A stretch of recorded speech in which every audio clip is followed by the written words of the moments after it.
حضرت آمینہ بیان کرتی ہیں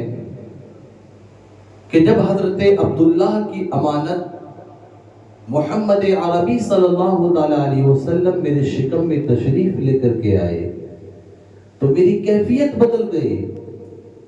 عام طور سے اس کنڈیشن میں، اس پوزیشن میں، اس حال میں عورتوں کی جو کیفیت ہوتی ہے ان کی پریشانی اور تکلیف کا اندازہ نہیں لگایا جا سکتا. لیکن حضرت آمینہ بیان کرتی ہیں کہ جب میرا لال میرے شکم میں تشریف لے کر کے آیا تو مجھے وہ تکلیف محسوس نہیں ہوئی جو تکلیف اور عورتوں کو ہوا کرتی ہے. اب بات سمجھ میں آ گئی کہ وہ نبی محتشم صلی اللہ تعالیٰ علیہ وسلم جو دنیا کی تکلیف اور ان کی پریشانی کو دور کرنے کے لیے ایسے مومنٹ پر تشریف لے کر کے آئے کہ جس وقت میں زندہ لڑکیوں کو درگور کیا جا رہا تھا، ظالم لوگوں پر ظلم کر رہے تھے، کوئی غریب اور مسکین کو اپنے منہ نہیں لگاتا تھا، غریب اور مسکین کو لوگ حقارت کی نگاہ سے دیکھا کرتے تھے، ایسے مومنٹ پر جو مظلوم تھے، ظالموں کے پنجے سے ان کو بچانے کے لیے، بیٹیوں کو ان کا مقام دلانے کے لیے آمینہ کا لال جب دنیا میں تشریف لے کر کے آیا، لوگوں کی تکلیف ختم کرنے کے لیے، لوگوں کی پریشانیاں ختم کرنے کے لیے جب ایک نبی دنیا میں تشریف لے کر کے آیا ہو تو پھر وہ اپنی ماں کو کیسے تکلیف دے سکتا ہے. حضرت آمینہ بیان کرتی ہیں کہ میرا لال جب میرے شکم کے اندر آیا میری کیفیت بدل گئی، میرے جسم سے خوشبو آنے لگ گئی. حضرت آمینہ کا بیان ہے کہ اگر میں جنگلوں میں چلے جاتی تو جنگل کے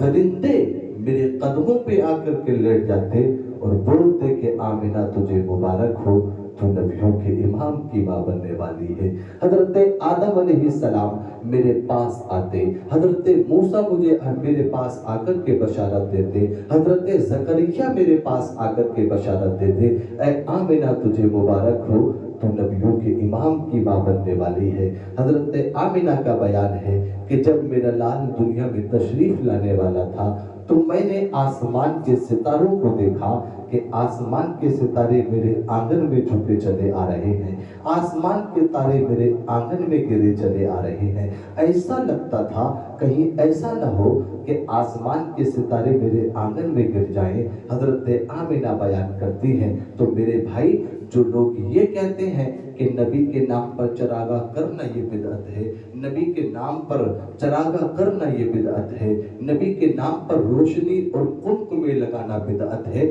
میں ان لوگوں کو بتانا چاہتا ہوں کہ اللہ نے اپنے حبیب صلی اللہ تعالیٰ علیہ وسلم کی ولادت کے موقع پر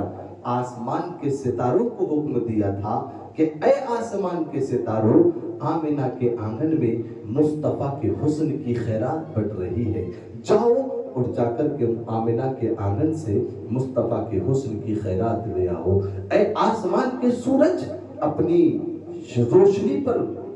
تو تکبر نہ کر، اس لیے کہ اے آسمان کے سورج، تجھے اگر حسن ملا ہے، تجھے اگر روشنی ملی ہے تو یہ آمینہ کے لال کا صدقہ ہے. دنیا میں جس کو روشنی ملی آمینہ کے لال کا صدقہ ہے، جس کو حسن ملا حضرت آمینہ کے لال کا صدقہ ہے. حضرت آمینہ بیان کرتی ہے کہ جب میرا لال دنیا میں تشریف لانے والا تھا، اللہ رب العزت کی طرف سے کچھ آسمان کی طرف سے پرندے آئے جن کے چونچوں میں، جن کے منہ میں موتیاں سفید رنگ کی بھری ہوئی تھی. انہوں نے آ کر کے موتیوں کو میرے بستر پہ ڈال دیا. حضرت آمینہ بیان کرتی ہیں کہ جب میرا لال دنیا میں تشریف لانے والا تھا، میں گھر میں تنے تنہا تھی، دو عورتیں میری مدد کرنے کے لیے آئیں، اور وہ صرف دو عورتیں نہیں تھیں، ان دو عورتوں کا کہنا یہ تھا کہ اے آمینہ، ہم تیری مدد کرنے کے لیے صرف دو نہیں آئے ہیں بلکہ اللہ نے جنت سے حوروں کو بھیجا ہے مصطفیٰ کے استقبال کے لیے. اور یہ وہ